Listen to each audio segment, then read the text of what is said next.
హల్లెలూయా. దేవుని నామానికి స్తోత్రం. మీ అందరికీ వందనాలు. నాకు సమయం ఇచ్చిన అయ్యగారికి, అమ్మగారికి నా యొక్క వందనాలు. యెషయా గ్రంథంలో నుండి 51వ అధ్యాయం 2వ వచనాన్ని చదువుకొని వాక్యదానంలోకి వెళ్దాం.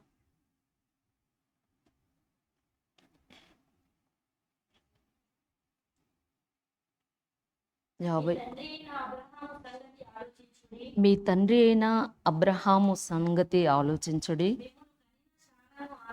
మిమ్మును కనిన శారాను ఆలోచించుడి. అతడు ఒంటరి అయి ఉండగా నేను అతన్ని పిలిచి తిని, అతనిని ఆశీర్వదించి అతన్ని పెక్కుమంది యగునట్లు చేసి తిని. చిన్న ప్రార్థన. పరిశుద్ధుడా, నమ్మదగిన తండ్రి, మీకు వందనాలు, స్తుతులు, స్తోత్రాలు చెల్లిస్తున్నాం ప్రభువా. ఈ దినాన ప్రభువా నాయన, ఈ ఉపవాస కూడికలో నాయన నా తండ్రి నీకు వందనాలు ప్రభువా. ఇది 3వ దినము ప్రభువా.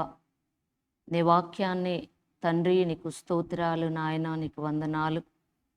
మేము చదువుకొని ధ్యానించుకోబోతుండగా యెషయా గ్రంథము ప్రభువా 51వ అధ్యాయం 2వ వచనాన్ని తండ్రి మీ సన్నిధి మాతో కూడా ఉంచండి. మా యొక్క తండ్రి అయినటువంటి అబ్రహామును మీరు ఏ రీతిగా ఏ సమయంలో పిలిచారో, ఏ విధంగా ప్రభువా తండ్రి మమ్మల్ని కనిన తల్లి గురించి, శారా గురించి మీరు ఆలోచించుకొనుడి అని సెలవిస్తున్నారు. దేవా, వారిని ఏ విధంగా మిమ్మల్ని అనుసరించి నడిచినప్పుడు, మీ మాటకు లోబడినప్పుడు పెక్కుమందిగా చేశారో, వాళ్ళని ఆశీర్వదించారో, ఈరోజు ఈ దినాన ప్రభువా తండ్రి ఇక్కడ కూడుకున్న మా అందరినీ కూడా ఆశీర్వదించడానికి, మమ్మను పెక్కుమందిగా చేయటానికి మీరు కలిగి ఉన్న ఉద్దేశమును బట్టి మిమ్మల్ని స్తుతిస్తున్నాం. దయగలిగిన తండ్రి, నీ మాట విని మేము ఆశీర్వదించబడే మార్గములో నడుచుటకు మమ్మల్ని చేపట్టి నడిపించండి. ఇది మొదలుకొని ముగింపు వరకు మీరు అధ్యక్షత వహించి పరిశుద్ధాత్ముడా మీ సన్నిధి మాతో కూడా ఉంచమని యేసయ్య నామంలో అడిగి వేడుకొని ప్రార్థిస్తున్నాము తండ్రి, ఆమేన్. హల్లెలూయా, హల్లెలూయా. మనం యెషయా గ్రంథంలో నుండి 51వ అధ్యాయం 2వ వచనాన్ని చదువుకున్నామండి. మీ తండ్రి అయిన అబ్రహాము సంగతి ఆలోచించుడి, మిమ్మును కనిన శారాను ఆలోచించుడి.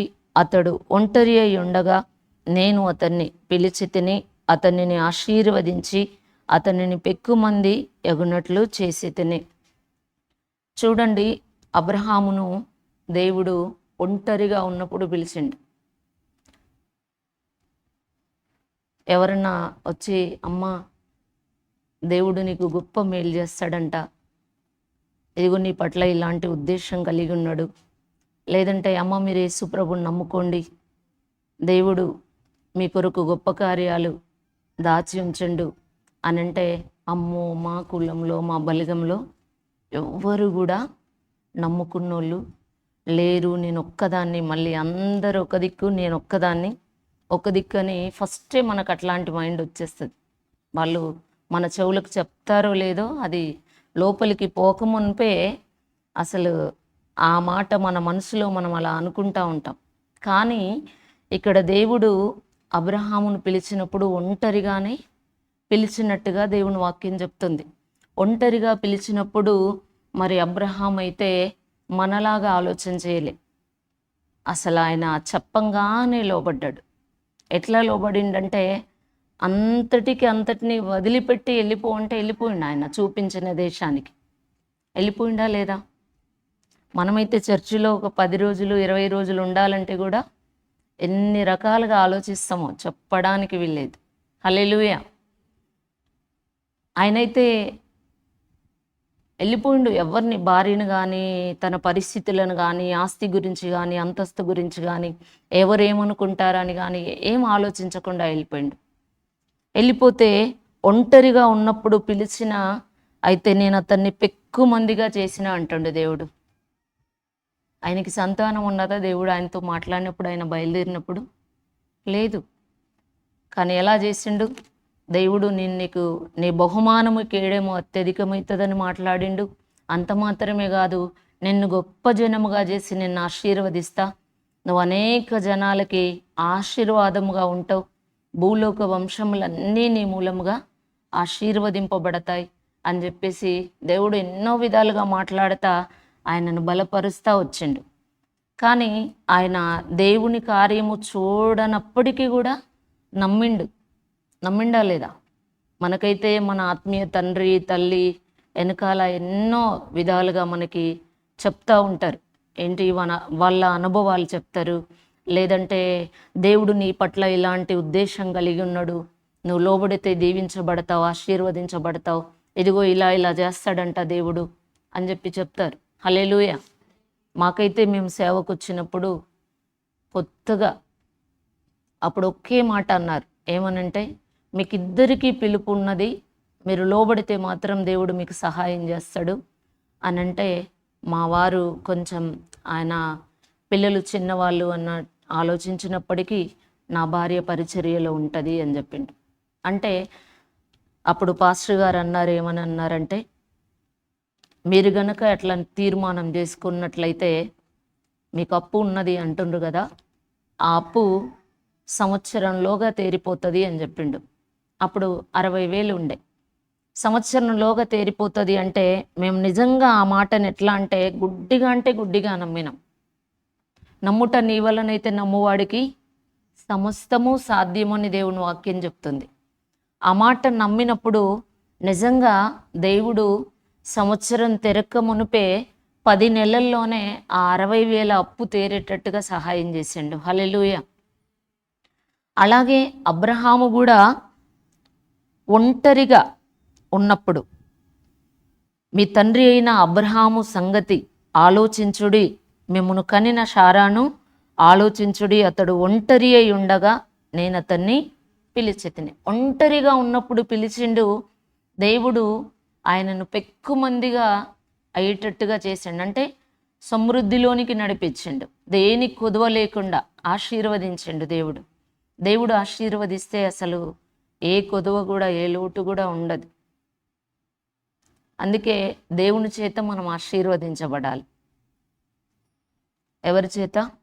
దేవుడి చేత ఆశీర్వదించబడాలి. ఈ లోక సంబంధమైన ఆశీర్వాదం వేరు, ఆత్మ సంబంధమైన ఆశీర్వాదం వేరు. ఇప్పుడు మనం బాగా కష్టపడి చేస్తేనేమో మన వాళ్ళందరికంటే మనం మంచి స్థాయిలో ఉంటామని చెప్పేసి పొద్దస్తమానం శ్రమ పడుతూనే ఉంటాం. కానీ దేవుడేమో అలా ఉండడం దేవుడికి ఇష్టం లేక, నేను కూర్చున్న దగ్గర ఏలియాను పోషించినట్టుగా నువ్వు నా మాట వింటే నేను నీకు సహాయం చేస్తాను, నిన్ను ఆశీర్వదిస్తానని చెప్పి మన పితరుడైనటువంటి అబ్రహాముతో మాట్లాడి దేవుడు అతన్ని ఆ విధంగా ఆశీర్వదించండి. మరి నీ మూలముగా భూలోక వంశములన్నీ ఆశీర్వదింపబడతాయంటే ఇప్పుడప్పుడు అబ్రహాము దేవుని మాట విన్నాడు కాబట్టి ఒంటరిగా పిలువబడి మరి ఆ విధంగా ఆశీర్వదింపబడ్డాడు. అతని మూలంగానే మనకి ఈరోజు ఈ ఆశీర్వాదం వచ్చింది. అయితే నిన్ను నన్ను కూడా అలాంటి ఉద్దేశంతోనే దేవుడు ఎన్నుకున్నాడు, ఏర్పాటు చేసుకున్నాడు. దేనికోసం?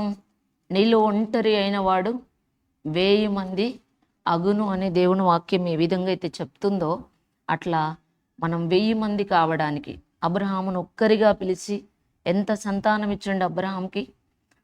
దేవుడు అతనితో మాట్లాడినటువంటి ఆ సందర్భంలో ఒకచోట వ్రాయబడి ఉన్నది, ఆయన 75 ఏళ్ల ఈడు గలవానప్పుడు కూడా దేవుడు మాటకు లోబడి చెప్పంగానే బయలుదేరినట్టుగా లేఖనాలు చెప్తున్నాయి.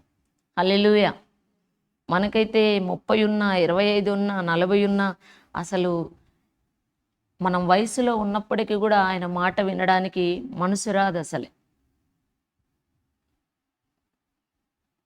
నిన్న ఒక అమ్మ అంటుంది, నేను నా మనసులో నవ్వుకున్నా, షారా కదా దేవుని మాట స్వరం విని ఎట్లా నవ్వుకున్నదో. ఆమె అంటుంది, అసలు ఇవాళ నాకు రావడానికి మనసు లేదు, కానీ మా మమ్మీ అన్నది మనసు లేనప్పుడే మనం వెళ్ళాలి. అబ్రహాం అట్లా అనలే అన్నాడా? అట్లా అనలేదు. మనం నిజంగా చెప్తున్నా, ఆమె అమ్మ కాబట్టి అమ్మలాగా ఆలోచించింది. మనసు లేనప్పుడే మనం పోవాలి. పోయినప్పుడు అక్కడ ఏమవుతుందో తెలుసా? దేవుడు మాట్లాడతాడు. ఆయనకు కూడా ఆలోచన రావచ్చు, నాకు పిల్లలు లేరు, ఏం లేరు, నేను వెళితే ఓ పిల్ల లేదు ఏం లేదు చెప్పంగానే పరుగెత్తుకొని ఉన్న భార్యను కానీ ఇక్కడ ఇడిసబెట్టి పోయిండు అని ఎక్కడ అనుకుంటారు అని చెప్పేసి ఆయన ఆలోచన రావచ్చు. కానీ అయినప్పటికీ కూడా అది ఆ ఆలోచన లక్ష్య పెట్టకుండా బయలుదేరిండు. హల్లెలూయా, హల్లెలూయా. యెషయా గ్రంథంలో 60 అధ్యాయంలో 22వ వచనంలో రాసి ఉంటుంది. ఏమనంటే, మీలో ఒంటరి అయినవాడు 1000 మంది, వారిలో ఒంటరి అయినవాడు 1000 మంది అగును, ఎన్నిక లేనివాడు బలమైన జనమగును, యెహోవానగు నేను తగిన కాలమున ఈ కార్యమును త్వరపెట్టుదును. తగిన కాలం మనమైతే మరి నేను వచ్చిన కదా ఏమైంది అని చెప్పేసి ఆయనను 12వ అధ్యాయంలో పిలిచినట్టుగా చూస్తున్నాం. తర్వాత 15వ అధ్యాయంలో కూడా దేవుడు నీ బహుమానం కేయడం అత్యధికమవుతుందని చెప్పేసి అబ్రహాముతో మాట్లాడినట్టుగా చూస్తున్నాం. కానీ అంత సమయం వరకు కూడా ఆయన ఎదురు చూసిండు తప్ప తొందరపడినట్టుగా ఎక్కడ కూడా లేదు. నేను నమ్ముకోమంటే నమ్ముకున్నా కదా, నేను 3 నెలలు అవుతుంది, 3 వారాలు అవుతుంది, 3 సంవత్సరాలు అవుతుంది, ఏమై ఇంకెప్పుడు చేస్తాడు దేవుడు, నాకు గట్లనే ఉన్నది నా పరిస్థితి అని చెప్పి మనమైతే పాస్టర్ వాళ్ళకి ఎదురు చెప్తా ఉంటాం, అడుగుతూ ఉంటాం, తొందర చేస్తూ ఉంటాం. నిరీక్షణ ఉండదు, ఓపిక ఉండదు, సహనం ఉండదు. మరి దేవుడి దగ్గర మనం వెళ్ళి పట్టు విడవకుండా ప్రార్థన చేసుకోవాలి అన్నటువంటి ఆలోచన ఉండదు. కానీ ఇక్కడ అబ్రహాము దేవుణ్ణి నమ్మిండు, అది అతనికి నీతిగా ఎంచబడింది. మనం కూడా నమ్మాలి. వాళ్ళు చెప్పిండ్రని కాదు, నిజంగా దేవుడు గొప్ప దేవుడని మనం నమ్మినప్పుడు దేవుడు మన జీవితంలో గొప్ప కార్యం చేస్తాడు. నేనైతే నమ్మిన, నాకు అప్పుడు అభిషేకం అంటే తెలియదు, అసలు అన్య భాషలు అంటే తెలియదు, ఏం తెలియదు. పాస్టర్ గారు ఒకరోజు నేను వెళ్ళిన చర్చికి ఆల్ నైట్ ప్రేయర్ అయితే బల్ల ఇవ్వడానికి అక్కడ ఆల్ నైట్కి వచ్చిండ్రు. వస్తే అంతమందిలో ఇట్లనే చిన్నగా 20-30 మంది ఉంటారు. వచ్చి వెనకాల కూర్చున్నా, నేను చిన్న పిల్లలను వెనకాల కూర్చున్న ఆ ఆరాధనలో నా దగ్గర వచ్చి తల మీద చేతి పెట్టి, దేవుడు నిన్ను అభిషేకించి దేవుని మహిమ కొరకు రాబోయే దినాల్లో వాడుకోబోతున్నాడు, నువ్వు అనేక కార్యాలు చూస్తావు, దేవుడి కార్యాలని అట్లా చెప్పిండు, తల మీద చేయబెట్టి చెవులో. ఇది ప్రవచన ఆత్మతో కూడినటువంటి మాట అని చెప్పిండ్రు. హల్లెలూయా. నేను అప్పుడు ఆ మాటను బాగా గట్టిగా పట్టుకొని ప్రార్థన చేసుకుంటే దేవుడు ఆ మాట నెరవేర్పులోనికి తీసుకొచ్చాడు. ప్రవక్తలు చెప్పినటువంటి మాట, ప్రవక్తల నోట పలకబడినటువంటి మాట అది తప్పకుండా నెరవేరుతుంది. అయితే ఇప్పుడు అంటే అబ్రహాము ఏ విధముగా దేవుని మాటకి లోబడి మరి ఆయనను అనుసరించి నడిచిండ్రో అట్లా మనం కానీ ఆ మాటకు లోబడి అనుసరించి నడిచేవారిగా ఉండాలి. హల్లెలూయా, హల్లెలూయా. అయితే తగిన సమయంలో దేవుడు ఆ కార్యాన్ని ఏం చేస్తాడంట? త్వరపెడతాడంట. ఎన్నిక లేని వాళ్ళను బలమైన జనంగా చేస్తాడు. నాతోనేమవుతుంది, అసలు నేను చదువుకున్న అక్షరం ముక్క రాదు అనుకుంటున్నారా? అనుకుంటే యేసుప్రభు శిష్యులు కూడా విద్య లేని వాళ్ళే, విద్య లేని పామరులే. అయినప్పటికీ కూడా వాళ్ళు ఏం చేసిండ్రు తెలుసా? భూమిని తొల్లకిందులుగా చేసేసిండ్రంట.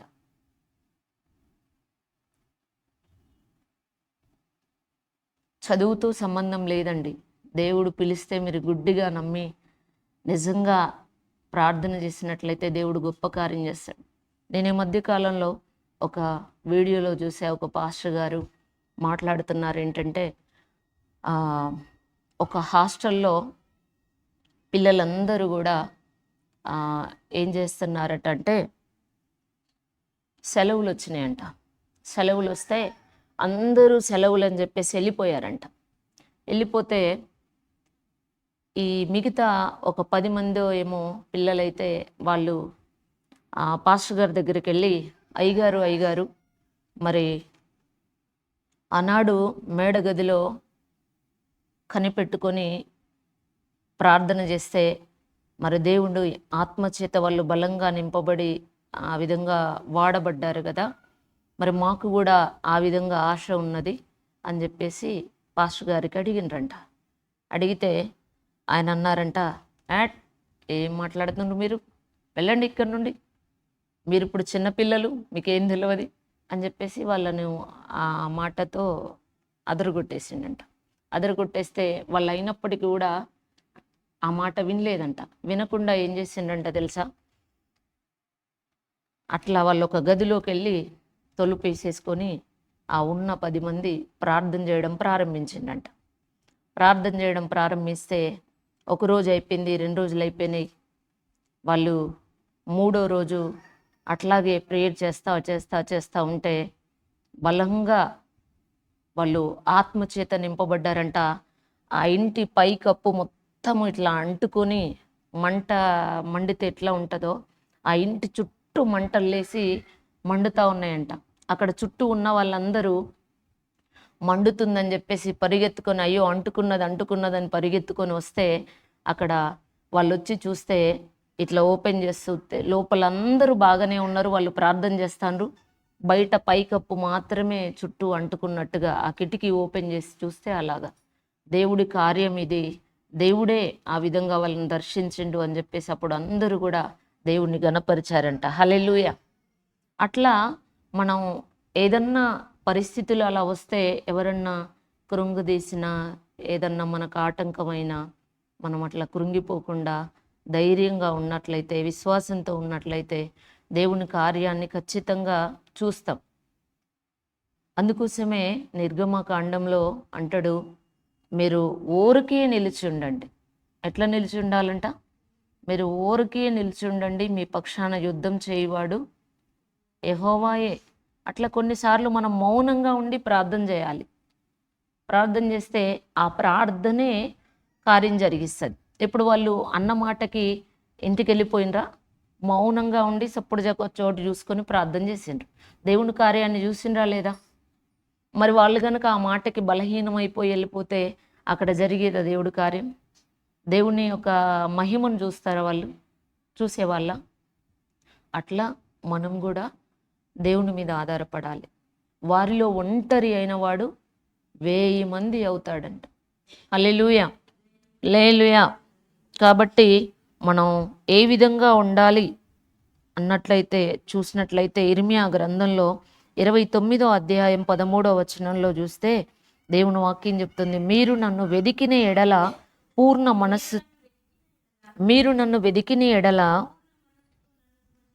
పూర్ణ మనస్సుతో నన్ను గూర్చి విచారణ చేయున ఎడల మీరు నన్ను కనుగొందురు. హల్లెలూయా. చూడండి, దేవుణ్ణి మనం ఏం చేయాలంట? వెదకాలంట. మీరు నన్ను వెదికిన ఎడల. కీర్తనాకారుడైనటువంటి భక్తుడు కూడా 105వ కీర్తనలో 4వ వచనంలో చూసినట్లయితే, యెహోవాను వెదుకుడి, ఆయన బలమును వెదుకుడి, ఆయన సన్నిధిని నిత్యము వెదుకుడి అని వ్రాయబడి ఉంటుంది. హల్లెలూయా. యెహోవాను వెదుకుడి, ఆయన బలమును వెదుకుడి, ఆయన సన్నిధిని నిత్యము వెదుకుడి. అయితే మనం ఏం చేస్తామంటే, మనం అవసరం ఉన్నప్పుడు వెతుకుతాం. అవసరం ఉన్నప్పుడు ఎట్టన్నా ఊరు వెళ్ళినప్పుడు పర్సులో పైసలు ఎన్ని ఉన్నాయని చూసుకున్నట్టు, లేదంటే వంట చేసినప్పుడు ఆ తాలింపు డబ్బాలో ఏమేమి ఉన్నాయని చూసుకున్నట్టు, అట్లా మనకు అది అలవాటు బాగా కదా, అట్లా వెతుకుతూ ఉంటాం. చుట్టం వచ్చి ఇంట్లుంటారు, అలా ఓపెన్ చేసి చూస్తే ఒకటి ఉంటే ఒకటి ఉండదు. అదే మనం ముందు సిద్ధపాటు కలిగి ఉంటే అలాంటి పరిస్థితి ఉంటుందా? ఉండదు. అందుకనే ఇది ఆత్మ సంబంధమైనటువంటిది కాబట్టి దేవుని వాక్యం చెప్తుంది, యెహోవాను వెదుకుడి, ఆయన సన్నిధిని వెదుకుడి, ఆయన బలమును వెదకాల. బలం అంటే ఏంటి అంటే, దేవుని దర్శనమే బలం, దేవుని స్వరమే బలం, దేవుని వాక్యమే బలం. దేవుని స్వరము, దేవుని దర్శనము గనక మనకు వినబడితే, మనకి కనబడితే అప్పుడు ఎక్కడ లేని బలం వచ్చేస్తుంది తెలుసా?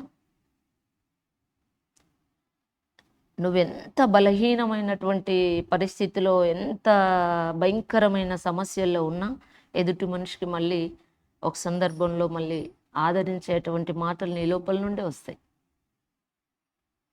నీకు పుట్టెడు బాధలు ఉండని మళ్ళీ నీ లోపల నుండే వస్తాయి. ఎప్పుడు అంటే, నువ్వు దేవుణ్ణి వెతికినప్పుడు, దేవుని బలాన్ని వెతికినప్పుడు, దేవుని సన్నిధిని నిత్యము వెతకాలి. ఆదివారం వెతకడం, ఆన్లైన్ ప్రేయర్కి వెతకడం, ఇట్లా ఉపవాస ప్రార్థన అయినప్పుడు వెతకడం, లేదా పబ్లిక్ మీటింగ్ అయితే వెతకడం అట్లా కాదు. లేదా కష్టం వచ్చినప్పుడు, వ్యాధి బాధలు వచ్చినప్పుడు అట్లా వెతకడం కాదు. ఎప్పుడూ వెతికే వారిగా ఉండాలి. మనం ఏదన్నా చెట్టు నాటుకుంటే ఎప్పుడు సీజన్ బట్టి ప్రతిసారి కాయాలనుకుంటామా? సరే ఈ సంవత్సరం కాస్తే మళ్ళీ సంవత్సరం కాయకున్నా సరే అనిపిస్తుందా? ఎప్పుడు కాయాలి. ప్రతి దానికి ఒక టైం ఉంటుంది. ఆ టైం ప్రకారం అది ఆ సీజన్లో కాయకపోతే మనకెంత బాధ అవుతుంది. అట్లాగే మనం కూడా ప్రతిరోజు దేవుణ్ణి వెదికే వారిగా ఉండాలి. అప్పుడు ఏమవుతుందంటే దేవుడు కూడా మనల్ని బట్టి సంతోషిస్తాడు. ఎప్పుడు నా బిడ్డ నా మీదే ఆధారపడుతుంది, నన్నే వెతుకుతుంది, నా యొద్దనే విచారం చేస్తుంది. అట్లా. హల్లెలూయా. మీరు నన్ను వెదికిన ఎడల పూర్ణ మనస్సుతో నన్ను గూర్చి విచారణ చేయున ఎడల మీరు నన్ను కనుగొందురు. పూర్ణ మనస్సుతో మనం ఏం చేయాలి? దేవుని యొద్ద దేవుణ్ణి గూర్చి విచారణ చేసేవారిగా ఉండాలి. పూర్ణ మనస్సుతో. అవసరాన్ని బట్టి వచ్చే మనసు వేరు, పూర్ణమైనటువంటి మనసు వేరు. పూర్ణ మనసుతో విచారణ చేయాలి. పూర్ణ మనసుతో మనం విచారణ చేస్తే ఏమవుతుందో తెలుసా? ఎంత భయంకరమైనటువంటి క్లిష్ట పరిస్థితి అయినా కూడా దేవుడు మనల్ని అందులో నుండి బయటకు తీసుకొస్తాడు. అందుకే బైబిల్లో భక్తుడు, నాకు భయము సంభవించు దినమున నేను నిన్ను ఆశ్రయిస్తున్నాను అంటాడు. ఆయనకు బాగా భయం అవుతుంది. శత్రువులు ఒకవైపు తరుముతా ఉన్నారు. అయితే అది ఏది ఏమైనప్పటికీ ఆ భయం పోవాలి అంటే నేను బలవంతుడైనటువంటి దేవుణ్ణి ఆశ్రయించాలి అన్న సంగతి అర్థమైపోయి ఎక్కడికి పరుగెత్తకుండా ఉన్న చోట మోకాళ్ళేసి ప్రార్థన చేస్తుండ ఆయన. మనమైతే ఏం చేస్తాం? ఇప్పుడు మన ఇల్లుకి ఎవరన్నా తాళం వేయడానికి వచ్చిండ్రు, బ్యాంకు నుండో లేకుంటే ఇంకెక్కడి నుండో ఎక్కడి నుండో, మనం ఏం చేస్తాం? ఎక్కడెక్కడికో పోయి ఎవరెవరి రికమెండ్తోనో దాన్ని ఆపేయాలి అని చెప్పి సర్వ ప్రయత్నాలు చేస్తాం కదా. అది భయమే కదా. అది కూడా ఒక రకమైన భయమే. నాకు భయము సంభవించు దినము నేను నిన్ను నాకు భయము సంభవించు దినమున నిన్ను ఆశ్రయించుచున్నాను. చూసిండ్రా? ఎవరిని ఆశ్రయించాలి? మనం దేవుణ్ణి ఆశ్రయించాలి. దేవుణ్ణి ఆశ్రయిస్తే అసలు సిగ్గుపడే పరిస్థితులు మనకు రానివ్వడు ఆయన. మీరు ఎప్పుడన్నా దేవుణ్ణి ఆశ్రయించినప్పుడు మీకు అలాంటి పరిస్థితి వచ్చిందా? ఇప్పుడు నిలబడమంటే నాకంటే పెద్ద సాక్ష్యం చెప్తారు మీరు. నేను పలానా రోజు దేవుణ్ణి ఆశ్రయించిన, నాకు అసలు ఆ రోజు తల్లదించుకునే పరిస్థితి రాకుండా దేవుడు నన్ను కాపాడిండు అని చెప్పి పెద్ద సాక్ష్యం చెప్తారు ఇప్పుడు మీరు. హల్లెలూయా. మళ్ళీ భయమే. ఎవరు ఏమనుకుంటారో, ఎట్ట పోవాలనో, ఏం చేయాలనో, అసలు అన్నీ బాగానే ఉన్నాయి కానీ ఇదొక్కటి ఎందుకు ఇట్లా అవుతుందో అని మళ్ళీ అట్లా బలహీనమైనటువంటి ఆలోచన మళ్ళీ మనలో నుండే పుడుతుంది. హల్లెలూయా. ఇక్కడ దేవుని వాక్యం చెప్తుంది ఏంటి? ఆయన యుద్ధ మనం విచారణ చేసిన ఎడల ఆయనను కనుగొంటామంట. అయితే యేసుప్రభు అంటాడు, నన్ను కనుగొనువాడు జీవమును కనుగొనును. ఒకవేళ మనం ఆయనను నమ్ముకొని ఆయనను కనుగొనకపోతే మనకు నిత్య జీవం ఉండదు. చదువుతారా? సామెతల గ్రంథంలో నుండి 8వ అధ్యాయం. నన్ను కనుగొనువాడు జీవమును కనుగొనును,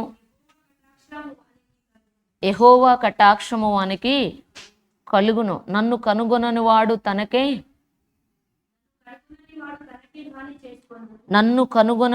తనకే హాని చేసుకొనును.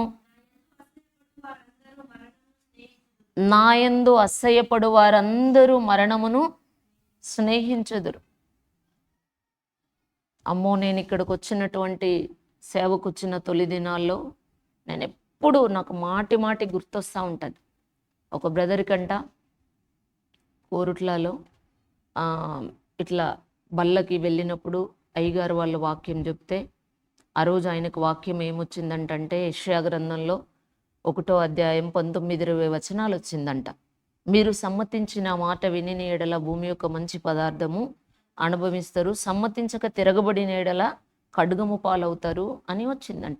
వస్తే అయ్యా నువ్వు దేవుని మాటకు లోబడాలి, మరి లేకపోతే నువ్వు ఖడ్గము పాలవుతావు అని చెప్తే ఆ బ్రదర్ అన్నారంట, ఒక 2 నెలలు టైం ఇవ్వండి, ఈ 31st అయిపోయిన తర్వాత ఇక పూర్తిగా నమ్ముకుంటా, నా భార్య దేవుడే నా దేవుడు అన్నట్టుగా మేమందరం ఒకవైపే ఉంటాం అని అన్నారంట. ఈ శుక్రవారం గురువారము ఆ వాక్యం చెప్పి వచ్చిండ్రు పాస్టర్ గారు. మళ్ళీ గురువారం వాళ్ళు ఇక్కడ సేవకుల కూడిక చూసుకొని వెళ్ళిండ్రు. అప్పుడు గురువారం ఉండేది సేవకుల కూడిక, మీకు అందరికీ గుర్తుందో లేదో. అయితే ఆ సిస్టర్ వాళ్ళు వెళ్ళిపోయినరు. ఇంటికి పోయి ఆమె సాయంత్రానికి వంట చేసి, ఎక్కడున్నారండి వస్తున్నారా అంటే, వస్తున్నా, అన్నీ అక్కడ పెట్టి ఒక చోట అని చెప్పేసి అన్నాడంట. 5 నిమిషాల్లోనే ఫోన్ పెట్టేసినాక 5 నిమిషాల్లో ఆమె ప్లేట్లు అవన్నీ అక్కడ పెట్టి ఇక వస్తాడు అని చూస్తుంటే కథం మనిషి రాలేదు, కానీ ఫోన్ వచ్చింది. ఏమన్నో తెలుసా? నీ హస్బెండ్ చనిపోయి రోడ్డు మీద డెడ్ బాడీ ఉందని. హల్లెలూయా. అయితే ఆ హార్వెస్టర్ ఉంటుంది కదా, వరిగోసే మిషన్, ఆయన ఇట్లా టర్న్ అవుతుంటేనే ఆ మిషన్ వచ్చేసి ఇట్లా కొట్టేస్తే పీకబోయి ఎక్కడ చెట్లలో పడిపోయింది, డెడ్ బాడీ మాత్రమే రోడ్డు మీద పడి ఉంది. నన్ను కనుగొనువాడు జీవమును కనుగొనును, నన్ను కనుగొనని వాడు తనకే హాని చేసుకోను. అయితే ఆ మాట చెప్పినప్పుడు మనం దాన్ని కనుగొనాలి. ఇది చెప్పేది ఎంతవరకు దేవుని ఆత్మచేత వాళ్ళు పలుకుతున్న మాట మన మనసుకు అర్థమవుతుంది కదా, తెలిసిపోతుంది కదా. అప్పుడు మనం ఏం చేయాలి? దాన్ని అనుసరించి నడుచుకోవాలి. ఉత్తగా నేల మీద పూసే నీళ్ళే ఇవి పనికొచ్చేటివి, పనికిరానివి, ఉప్పు ఇవి చప్పవి అని చెప్పి ఎన్ని పేర్లు పెడతారు వాటికి, అవునా? మరి ఆ పనికిరాని వాటితో ఏమన్నా ప్రయోజనం ఉంటుందా? ఉండదు. అందుకే దేవుడి దగ్గర కూడా మనకు మన చెవులకు వినబడుతున్నటువంటి మాట, సేవకులు పలుకుతున్నటువంటి మాట, దేవుడు మాట్లాడినటువంటి మాటలే చెప్తున్నారు. కాబట్టి మనం జాగ్రత్తగా విచారణ చేయాలి. ఎట్లా అంటే మన పూర్ణ మనస్సుతో. ఎట్లనంట? పూర్ణ మనస్సుతో అంటే ఇష్టంతో మనం దేవుని సన్నిధికి వచ్చి మనం ఆయనను కనుగొనే వారిగా ఉండాలి, ఆయన వద్ద విచారించే వారిగా ఉండాలి. అప్పుడు దేవుడు ఏం చేస్తాడు తెలుసా? మనం పూర్తిగా దేవుని మీద ఆధారపడుతున్నామని మనం నమ్మడం కాదు, దేవుడు మనల్ని నమ్మినప్పుడు మన జీవితంలో అద్భుతం చేస్తాడు. మనం నమ్ముకోవడం, అన్య జనులు కూడా యేసు ప్రభువుని అంగీకరిస్తున్నారు, నమ్ముతున్నారు. లోకానికి ఏదో బొట్టు గాజులు అన్నీ వేసుకుంటున్నారు, వాళ్ళ ఇళ్ళల్లో బైబిల్ ఉంటున్నాయి, వాళ్ళు యేసు దేవుడికి మొక్కుతుండ్రు. వాళ్ళు కూడా మరి మెదక్ చర్చికి, అక్కడక్కడ చర్చిలకి ఏదో వాళ్ళ అవసరాన్ని బట్టి వెళ్తున్నారు, వస్తున్నారు.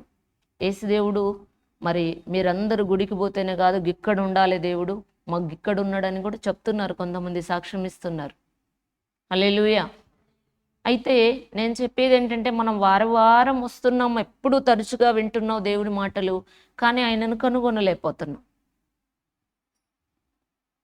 దేవుని వాక్యం చెప్తుంది, మీరు నన్ను వెదికిన ఎడల, పూర్ణ మనస్సుతో నన్ను గూర్చి విచారణ చేయని ఎడల మీరు నన్ను కనుగొందురు. పూర్ణ మనస్సుతో మనం విచారించే వారిగా ఉండాలి, విచారణ చేయాలి. ఎక్కడ విచారణ చేయాలి అంటే, మళ్ళీ చిన్న పిల్లల దగ్గరికి పోయి ఏదన్నా సలహా తీసుకుంటామా? మనం తీసుకుంటామా? తీసుకో. వాళ్ళ దగ్గర ఏం అనుభవం ఉండదు. అదే మన ఆత్మీయుల దగ్గరికి పోయి మనం విచారణ చేయాలి. లేదంటే దేవుడి దగ్గరనే విచారించే వారిగానన్నా, మోకాళ్ళేసి ప్రార్థన చేసేవారిగానన్నా, ఆయనను వెదకమంటున్నాడు కదా, అట్లా దేవుడి దగ్గరనన్నా మనం ప్రార్థన చేసి తెలుసుకోవాలి. బైబిల్ చెప్తుంది, ధర్మశాస్త్రం అనంట యాజకుల యొద్ద ఏం చేయాలంట? విచారణ చేయాలి, నేర్చుకోవాలి, విచారించి తెలుసుకోవాలి. హల్లెలూయా, హల్లెలూయా. ఎందుకు వాళ్ళ దగ్గరనే మనం విచారించి తెలుసుకోవాలి అంటే, వాళ్ళు మనకు తండ్రి కదా, వాళ్ళ దగ్గర అనేకమైనటువంటి అనుభవాలు ఉంటాయి. ఇప్పుడు మన పిల్లల్ని మనం ఏమంటాం ఏదన్నా అంటే, నువ్వు మాట్లాడకలే, నీకు తెలియదు, నువ్వు చిన్నోడివి, అవునా? మనం కూడా ఇప్పుడు చిన్నపిల్లలమే మన తల్లిదండ్రుల ఎదుట, అవునా? మనకు కూడా తెలియదు. కాబట్టి మనం ఎక్కడికి వెళ్ళాలి? దేవుడి దగ్గరికి వెళ్ళాలి, దేవుని సన్నిధికి వెళ్ళాలి, లేదా మన పెద్దల దగ్గరికన్నా, ఆత్మీయుల దగ్గరికన్నా వెళ్ళి విచారించే వారిగా ఉండాలి. హల్లెలూయా. ఎప్పుడైతే మనం విచారిస్తామో మనకప్పుడు మనం ఆయనను కనుగొనేటువంటి మార్గము మనకు తెలియజేయబడుతుంది. ఆ ద్వారం తెరవబడుతుంది అన్నమాట. మొన్న ఒక సిస్టర్ అంటున్నారు, మేము స్కూల్ వయసు నుండి కాలేజీ వయసు నుండి యేసుప్రభుని నమ్ముకున్నాం, కానీ మరి మాకేమీ కూడా అర్థం కావట్లేదు. గుడికి పోతున్నాం వస్తున్నాం, దేవుడు అంటే చాలా ఇష్టం, అసలు ఒక్క సండే కూడా మందిరానికి తప్పకుండా వెళ్ళే వాళ్ళం. మా ఇంట్లో మా తమ్ముడు ఆర్ఎస్ఎస్సి అయినప్పటికీ కూడా మరి మేమైతే ఎట్లా అంటే చెప్పకుండా స్పెషల్ క్లాసులు ఉన్నాయని చెప్పి కాలేజీలో అట్లా ఆయనను తప్పించుకోవడానికి అలా అలా చెప్పి వెళ్ళేవాళ్ళం. అట్లా వెళ్ళి ఒకరోజు ఇద్దరం ఇంట్లో చెప్పకుండా బాప్తిస్మం కూడా తీసుకున్నాం.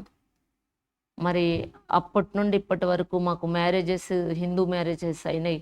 మళ్ళీ ఇక్కడ పెళ్ళి అయితే నన్న తప్పుతుందేమో అంటే మళ్ళీ పాపం వాళ్ళిద్దరు అక్క చెల్లెళ్ళకి ఇద్దరికిద్దరు మళ్ళీ కూడా వాళ్ళు ఆర్ఎస్ఎస్సికి సంబంధించిన హస్బెండ్సే దొరికిండ్రంట పాపం. హల్లెలూయా. వాళ్ళకి ఎవరో చెప్తే మా దగ్గరికి వచ్చిండ్రు. ఆమె అంటుంది, అమ్మ అసలు నిజంగా నాకు ఈరోజు అనిపిస్తుంది, ఖచ్చితంగా ఇంకా నేను బయటపడతా. ఏమవుతుందంట? ఖచ్చితంగా బయటపడతా ఇక అని చెప్పేసి నాకు విశ్వాసం వచ్చింది. నాకెందుకో ఒక తెలియని బలము, ధైర్యము నాకు అప్పటికప్పుడే అలాగ మనసులో ఒక రకమైనటువంటి నెమ్మది, తృప్తి అనిపిస్తుంది. ఇంకా నా కష్టాలు పోయినట్టే అంటుంది పోయినాక ఫోన్ చేసి. హల్లెలూయా. అంటే ఎప్పుడైతే దేవుణ్ణి మనం వెతుకుతామో, దేవుడు మనకు అర్థమవుతాడో, మనం ఆయనను కనుగొంటామో, అప్పుడు మనకు తెలియకుండానే మన లోపల నుండే అలాంటి ధైర్యం వచ్చేస్తుంది. యేసుప్రభువుని నమ్ముకున్నంత మాత్రాన అందరికీ అది అర్థం కాదు. నాకు కూడా దాదాపు 2 సంవత్సరాల వరకు కూడా ఏం కూడా అర్థం కాలేదు. కానీ ఒక్క ఆదివారం, ఒక్క శుక్రవారం కూడా తప్పించేదాన్ని కాదు. ఒక్క ఆల్నైట్ ప్రేయర్ కూడా తప్పించేదాన్ని కాదు. నేను సిద్దిపేటలో ఒక మందిరానికి వెళ్ళేదాన్ని. ఎప్పుడైతే నాకు దేవుడు మరి అయ్యగారులో ఉండి ఆ విధంగా ఆ తల మీద చేతి పెట్టి అట్లా మాట్లాడినరో ఆ కూడికలో, ఆ రోజు నుండి నాకు కూర్చున్న కాడే ఇట్లా కళ్ళు మూసుకున్నా, కళ్ళు తెరిచినా అట్లా దర్శనం కనబడడం. కళ్ళు తెరిస్తే కూడా దర్శనం కనబడుతుంది నాకు.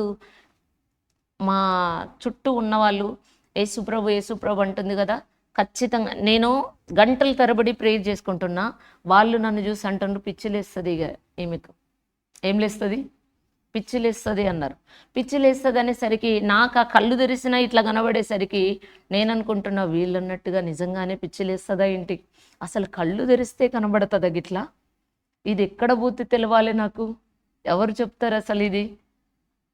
నా రోగం ఏ డాక్టర్కి అర్థమవుతుంది అని చెప్పేసి మస్తు చింతపడ్డా నేను చాలా రోజుల వరకు. ఏం అర్థం కాలేదు. బైబిల్ చదువుతుంటే ఇట్లా చదువుతుంటే కూడా ఒక సంవత్సరంలో నేను పనికి పోకుంటూ దీన్ని కంప్లీట్ చేయాలని అప్పుడు పనికి పోయేదాన్ని ఫ్యాక్టరీలోకి. సంవత్సరంలో రోజు ఒక 2 అధ్యాయాలు 3 అధ్యాయాలు అట్లా చదివి సంవత్సరంలో కంప్లీట్ చేశాను నేను బైబిల్. మీరందరూ అంతకంటే తొందరగానే చేసిండ్రు కావచ్చు, కానీ నేను ఆ విధంగా ఆశతో కొంచెం కొంచెం అట్లా చదువుతా అట్లా చేసిన. ఇట్లా తెరిచి చదువుతుంటే ఈ బైబిల్లో నాకు పువ్వులు కనబడేవి. నేను ఇట్లా మళ్ళీ నా కళ్ళను నేనే ఇట్లా నలుసుకొని మళ్ళీ చూసేదాన్ని, ఇది నిజమా అబద్ధమా అని. అది వేరే ఎవరికి మళ్ళీ కనబడేది కాదు, నాకే కనబడేది. హల్లెలూయా. దయచేసి దేవుని మాట విందామండి. దేవుని వాక్యం చెప్తుంది, పూర్ణ మనసుతో నన్ను గూర్చి విచారణ చేయని ఎడల మీరు నన్ను కనుగొందురు. అయితే పూర్ణ మనసుతో మనం దేవుడి దగ్గరకు వచ్చినప్పుడు మనం దేవుణ్ణి తప్పకుండా కనుగొంటాం. దేవుణ్ణి కనుగొంటే ఎక్కడలేని బలం వచ్చేస్తుంది. దేవుణ్ణి కనుగొంటే ఎక్కడలేని ధైర్యం వస్తుంది. నన్ను కనుగొనువాడు జీవమును కనుగొనను. ఏం కనుగొన్నట్టంట? యేసుప్రభుని నమ్ముకుంటే కాదు, నమ్ముకున్నోళ్ళు జీవము అండ్లే, నన్ను కనుగొనువారు. నమ్ముకున్న నువ్వు ఆయనను కనుగొనాలి. కనుగొన్నప్పుడు నువ్వు జీవమును కనుగొంటావు. హల్లెలూయా. కాబట్టి మనం దేవుని వాక్యాన్ని శ్రద్ధగా వినాలి. అయితే యేసుప్రభువును నమ్ముకున్నటువంటి మనము దేవుని వాక్యం చెప్తుంది, దానియేలు గ్రంథంలో చూసినట్లయితే 9వ అధ్యాయం 3వ వచనంలో చూడండి. ఒకవేళ మనకు కొన్ని సందర్భాల్లో మన తిరుగుబాటు తత్వాన్ని బట్టి, మన యొక్క లోబడని తత్వాన్ని బట్టి కొన్నిసార్లు మనకు దర్శనం రాకపోవడం, లేదా కొన్నిసార్లు దేవుడు మాట్లాడకపోవడం, లేదా కొన్నిసార్లు నెమ్మది లేకపోవడం, అట్లా రకరకాల శిక్షలు ఉంటాయి మనకి. అయితే ఆ టైంలో మనం ఏం చేయాలంటే, మనం ఎందుకు ఇది ఇట్లా అయిపోయింది అని చింతపడకుండా, మనం దేవుని సన్నిధికెళ్ళే మనం ప్రార్థన చేసినట్లయితే, అవసరమైతే ఉపవాసం ఉండి చదువమ్మా. అంతట నేను గోనెపట్ట కట్టుకొని ధూళి తలపైన వేసుకొని ఉపవాసముండి ప్రార్థనా విజ్ఞాపనలు చేయుటకై ప్రభువుగు దేవుని ఎదుట నా మనస్సు నా మనస్సును నిబ్బరము చేసుకొంటిని. హల్లెలూయా. మనం వెళ్ళడం కాదు, మనస్సు నిబ్బరం ఉండాలి. ఏం నిబ్బరం ఉండాలి? మనస్సు నిబ్బరం ఉండాలి. మనస్సు నిబ్బరం చేసుకొని మనం దేవుని సన్నిధికి వెళితే అప్పుడు దేవుడు మన ప్రార్థన వింటాడు. ఆ భక్తుడట అంతట నేను గోనె పట్ట కట్టుకొని ఉపవాసం ఉన్నాడంట ఆయన. ధూళి తలపైన వేసుకొని ఉపవాసముండి ప్రార్థన విజ్ఞాపనలు చేయుటకై ప్రభువు దేవుని ఎదుట నా మనస్సును నిబ్బరము చేసుకొంటేనే. ఉపవాసం మనం ఉంటే అసలు ఎన్ని రకాల చికాకులు పెడుతుందంటే సైతాన్ చెప్పడానికి వెళ్ళేది. ఆ రోజే మనకి ఇష్టమైంది ఎవరన్నా ఒకరు తెచ్చేస్తారు. అప్పుడు అది తినాలనిపిస్తుంది. మీకు ఎప్పుడన్నట్లయిందా? అప్పుడు ఇక ఉపవాసం ఉన్నది గుర్తురాదు. నోట్లో వేసుకున్నాక అయ్యో దేవుడా క్షమించు క్షమించు క్షమించు అని చెప్పేసి వాపస్ అది వాపస్ తీసుకొస్తుంది. అట్లా సగం నమిలినాక ఇంకేముందిలే ఏం చేస్తా అని చెప్పేసి మింగేస్తాం. ఒకసారి నాకు అట్లా అయింది తెలవనప్పుడు. అయ్యో ఎట్లా, నేను అసలు ఫుల్ ఫాస్టింగ్ ఉంటా అని చెప్పిన, నేను ఇప్పుడు తెలియకుండానే ఒకరికి ప్రేయర్ చేయడానికి పోవాల్సి వచ్చింది. అక్కడ వాళ్ళు పాలు ఇచ్చిండ్రు. 2 బుక్కలు తాగిన తర్వాత నాకు ఒక్కసారే కరెంటు సడన్గా వస్తే ఒక్కసారి ఇట్లా ఎలిగి మొలుగుతుంది చూడు, అట్లా నా మైండ్లో అట్లా అయింది. అయ్యేసరికి అప్పుడు నాకు నేనే నాలుక గరుచుకొని అబ్బా దేవా క్షమించయ్యా అని చెప్పి 2 బుక్కలు పేగుల్లోకి జారి గొంతులో నుండి. హల్లెలూయా. మళ్ళీ తర్వాత క్షమించమని దేవుడిని అడిగినా. నేను భక్తుల సాక్ష్యం కూడా విన్నా. అట్లా ఆకలి అవుతుందని చెప్పేసి ఉత్తగా ఇట్లా నోట్లో వేసుకున్నందుకు, ఆకలికి ఆగలేక నోట్లో వేసుకున్నందుకు అప్పటి వరకు బాగానే ఉంది, అది నోట్లో వేసుకున్నందుకే వర్షం పడింది అని చెప్పేసి నేను ఒక సాక్ష్యం విన్నా. అట్లా మనకు ఒక్కొక్కరికి ఒక్కొక్క అనుభవం ఉంటుంది. కానీ మనం అట్లా కాదు, ఉపవాసం ఉన్నప్పుడు నిజంగా దేవుడు పద్ధతిలో మన కష్టం పోవాలి, మన బాధ పోవాలి, మనకున్న రకరకాల ఇబ్బందులు పోవాలి అంటే ఖచ్చితంగా మనం ఉపవాసం చేయాలి. ఒకరోజు ఏమైందో చెప్పమంటారా? అయితే అయ్యగారి సాక్ష్యం నేను విన్నా. ఏమన్నారంటే, ముస్లిమ్స్ అయితే వాళ్ళు కఠినమైనటువంటి రీతిగా రంజాన్ సీజన్లో ఉపవాసం ఉంటారు, ఊము కూడా మింగకుండా. మరి మన దేవుడు జీవము గల దేవుడు, మనం ఎందుకు ఉండకూడదు అని నాకు అట్లా అనిపించి నేను 3 రోజులు కటిక ఉపవాసం ఉన్నా అని చెప్పి అయ్యగారు సాక్ష్యం చెప్తా ఉంటే నాకు అప్పుడు నువ్వెందుకు ఉండకూడదు అని అట్లా ఒక స్వరం నాకు వినబడితే నేను కూడా ఉంటా దేవా అని చెప్పేసి తీర్మానం చేసుకొని దేవుని దగ్గర టైం అడిగి నేను 3 రోజులు ఉంటానని ఇంటికి పోయిన తర్వాత ఇంకా ఉండడం ప్రారంభించినాక ఒక్క రోజుకు కింద మీద పడతా ఉన్నాను. 2వ రోజు ఏమవుతుందో తెలుసా? 2 టైర్లలో గాలి పోయింది మొత్తమే. 2 టైర్లలో గాలి పోతే ఆ సైకిల్ సాగుతుందా, బండి సాగుతుందా? ఇక నేను ఉన్న కాడనే ఉంటున్నా, ఇంకేది ముట్టుకోలేదు, కానీ నా వల్ల కావట్లేదు అసలే.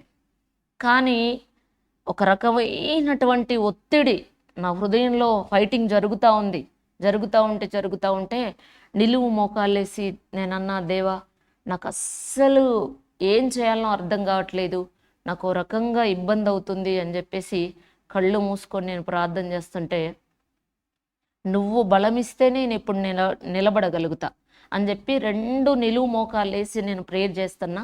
అట్లా ఒకటే మాట అన్నా, నువ్వు బలమిస్తే నేను ఇప్పుడు నిలబడగలుగుతా అని చెప్పేసి అన్నప్పుడు ఎమ్మటే ఒక చిప్ప ఉంది, అందులో కాకి చచ్చిపోయి అది ఎగిరి కింద పడ్డట్టు కనబడింది. హల్లెలూయా.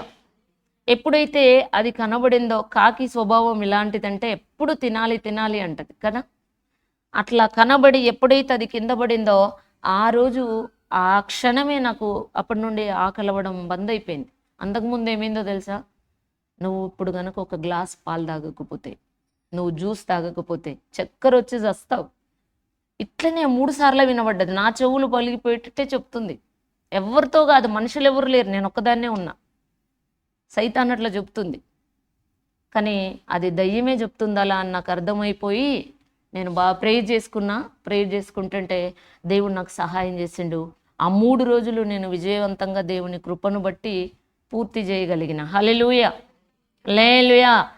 అట్లా మనకి ఉపవాసం ఉన్నప్పుడు ఏ మనిషి ఆటంకం చేయకపోయినా సైతాను కూడా ఆటంకం చేస్తుంది. నువ్వు బాగా గట్టిగా నిలబడతా అనుకున్నావు అనుకో, ఎవ్వరొద్దులే నేనే వస్తాను నీ దగ్గరకు అంటది. ఆటంకం చేయడానికి, డిస్టర్బ్ చేయడానికి. హల్లెలూయా. కాబట్టి మనం అట్లా కాదు. ఇక్కడ దేవుని వాక్యం చెప్తుంది, అంతటా నేను గోనెపట్ట కట్టుకొని ధూళి తలపైన వేసుకొని ఉపవాసం ఉండి ప్రార్థన విజ్ఞాపనలు చేయుటకై ఉపవాసం ఉండి ఏం చేయాలన్నట? ప్రార్థన విజ్ఞాపనలు చేయడానికి దేవుని సన్నిధికి వెళ్ళాలి.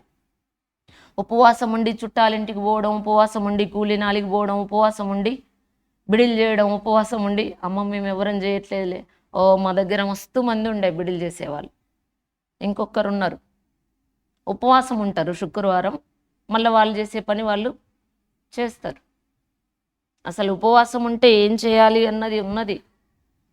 విలాప గ్రంథంలో దేవుని వాక్యం చెప్తుంది, 29వ వచనం 3వ అధ్యాయంలో, అతడంట బూడిదలో మూతి పెట్టుకున్నాడు అని ఉన్నది.